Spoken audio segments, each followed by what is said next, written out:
pemberantasan korupsi itu Pak, upaya pemberantasan korupsi tidak akan pernah bisa selesai hanya di pihak APH. Tentu harus melibatkan elemen masyarakat.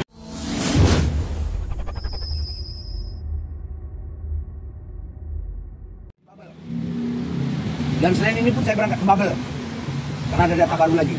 Kenapa? Aliran dana lain.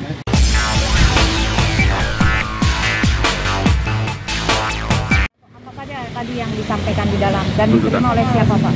Jadi gini, ya mungkin teman-teman tahu, apalagi kita sebagai pegiat anti korupsi, kita selalu memberikan informasi di mana siapapun yang diduga melakukan tindak korupsi, upaya pemberantasan korupsi ini kan harus melibatkan seluruh elemen, tidak bisa saja penegak hukum. Nah, kita sebagai bangsa ini juga gini, mari kita sama-sama bergerak untuk melakukan upaya pemberantasan korupsi untuk mendukung korupsi. Nah, laporan hari ini alhamdulillah selagi melakukan aksi demo, alhamdulillah kita diterima langsung laporan kita, dan itu langsung diberikan kepada Bapak Kajagung, langsung surat kita. Nah, sudah ada diterima. Nah, yang kita tuntut di sini adalah salah satu anggota DPRI.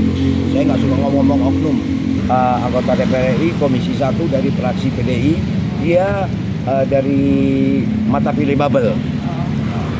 Jadi dengan 2005 ini dia berjalan sudah 5 periode.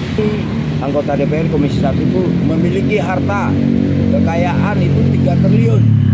Malah mengalahkan Aom bos 5 di sana itu kalah. Nah, jadi sangat signifikan anggota DPR 20 tahun gajinya berapa, dia memiliki harta. Kita nggak peduli hartanya, tapi kita lihat dia siapa gitu loh. Punya milik harta 3 triliun, kemudian punya lahan sawit 20.000 hektar, punya kapal sedot 3 unit, sudah itu punya PKS 2, punya hotel mewah di Bangka Belitung. Itu tentu kita sebagai anak bangsa, kalau saya jadi pejabat selama 20 tahun, saya punya harta 500 miliar saja sudah jadi tanya, dari mana uang saya? Berapa sih gaji orang DPR? Baru yang kemarin di demo itu 100 juta sudah rebot. Lah dia 3 triliun. Merasa dirinya hebat. Dia menggunakan dana reses untuk kepentingan politik, money politik di Bangka.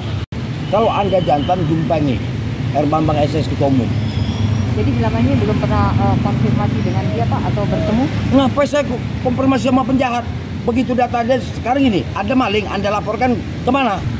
Jadi kita begitu dapat data ya kita laporkan kepada pihak penegak hukum seperti KPK, Kajagung, Mabes Polri. Terserah mereka mau jalankan apa tidak, wilayah mereka. Kita sebagai masyarakat bangsa Indonesia hanya memberikan informasi. Tapi kalau ada maling, kalian diam, sama aja kita bersekongkol, bersubahat. Apa tambahan? Ada tambahan Pak terkait hal ini? Ya, kami berharap kepada Kejaksaan, KPK yang mana selama ini kami sudah melayangkan pengaduan dan beberapa bukti-bukti awal, kami berharap Kejaksaan dan KPK bisa menegakkan keadilan yang sebenar-benarnya supaya pemberantasan korupsi di negara ini benar-benar terlaksana seperti yang diinginkan rakyat Indonesia. Sudah ada contohnya di beberapa minggu-minggu belakangan ini. Kita menangislah melihat bangsa ini sekarang. Jadi sesuai juga dengan arahan Pak Prabowo Subianto agar melakukan unjuk rasa yang berwibawa, sopan, dan aman. Kita berharap unjuk rasa kita sekarang ini yang kita utamakan kesopanan, berwibawa, dan bermartabat, kiranya lebih diperhatikan agar tidak lagi terjadi juga pengerahan massa atau tindakan-tindakan anarkis pada setiap kali ada demonstrasi atau unjuk rasa di mana-mana. Jadi oleh karena itu kami dari CSI mengimbau, ya mari sama-sama saling mendukung. Pihak penegak hukum juga mendengarkan aspirasi dari masyarakat, dan masyarakat juga lebih dihargai ketika menyuarakan aspirasinya, walaupun hanya dalam bentuk pengerahan massa yang kecil. Jadi api yang kecil itu lebih gampang dipadamkan daripada api yang besar.